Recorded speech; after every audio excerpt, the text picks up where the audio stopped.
Hey everyone, welcome back to the workshop. Artisan Pirate here, and in today's fun scroll saw project video, have another amazing design by Steve Good, and it is a fish theme project.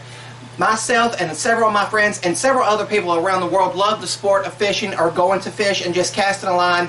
I'm a pirate. I love being near the water, but back when I was a child, I have many fond memories of just going on a Saturday morning with my grandfather. We would pack a cooler with some sodas and some sandwiches and all, and just go and sit by the lake and just cast a line, and he would tell his stories. Looking back now as I get older, I do know it was not about the fishing at that time. It was more about quality time spent with my grandfather. But really cool. I've already got all the pattern printed out and attached to our material with clear packing tape, and the material we're going to use for the scroll work is 1/4 inch plywood.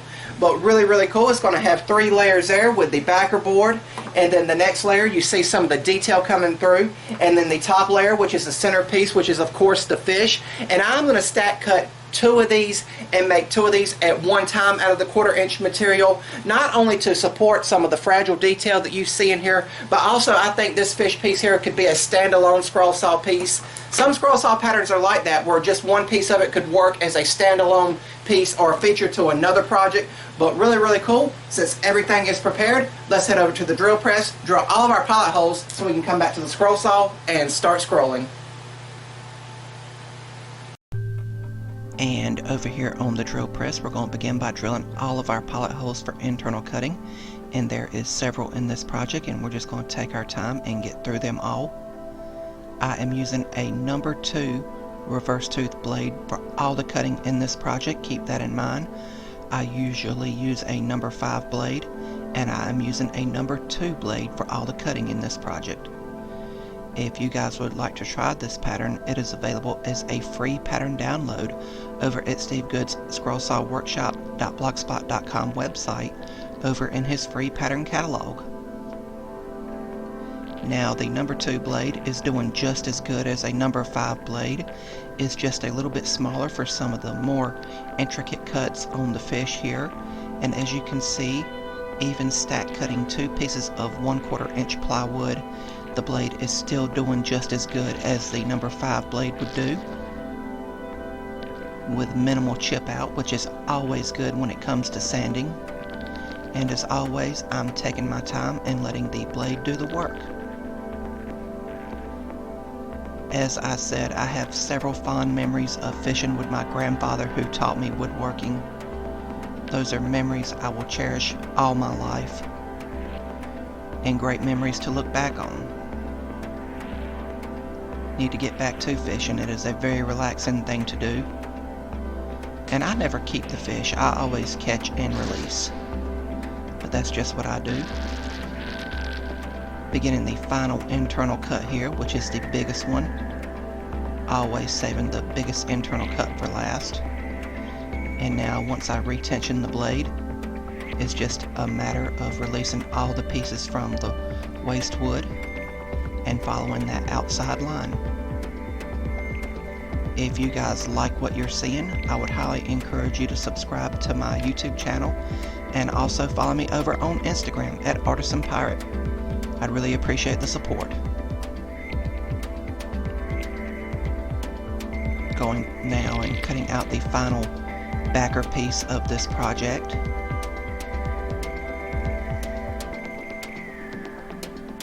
And now I'm cutting out the slot in the base that will hold everything upright. And over here on the router table, we'll just give the 2 sides a nice OG profile. Always a nice touch. And now we can remove the pieces from the waste wood, and the fish piece is very fragile. Just take extra care with it. But now we can move to sanding with 100 grit sandpaper in the palm sander. And once again, when I get to the actual fish piece, I am very careful when sanding it, applying minimal pressure. But once I'm back over here on the workbench, these sanding twigs that a subscriber sent me do great for getting in some of the nooks and crannies. But now we will stain a couple of the pieces with some Minwax wood stain. Just gives the piece a little variety as to how it looks. And I will put these on hooks to dry for around 1.5 hours.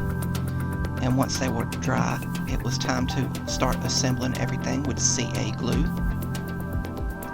And instead of using the activator, I will use some spring clamps here. Same with the fish piece.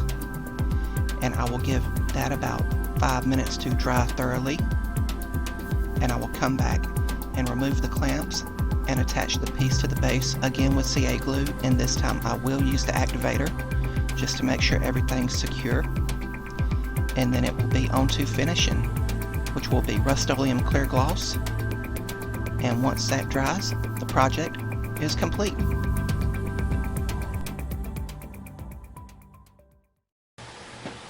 And here we have the completed fish piece cut out completely on the scroll saw, and it came out so amazing and beautiful. Thank you, Steve Good, for another amazing design from your ever-expanding scroll saw catalog.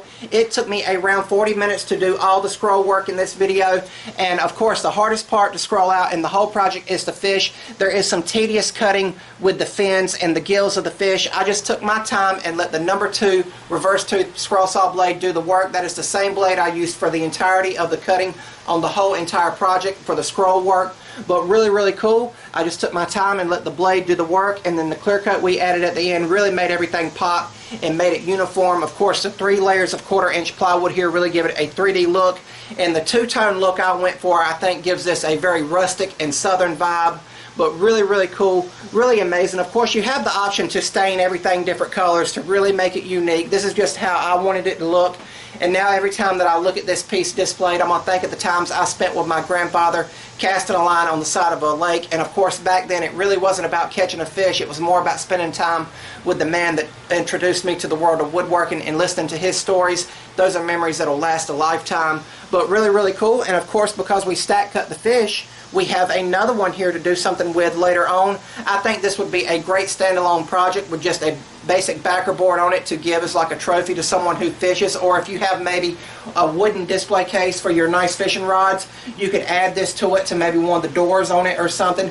Really great accent piece, but it is very fragile, so I'm just going to be extremely careful with this on how I lay it around until I find something to do with it. But really cool. I had fun making it, and I hope you guys like watching me make it. If you're new here, please subscribe to the channel and also follow me over on Instagram at Artisan Pirate. Links to all my social medias as well as ways to contact me will always be linked down in the description box below these videos. That's about all for this one, and remember guys, if I can make it or do it, so can you.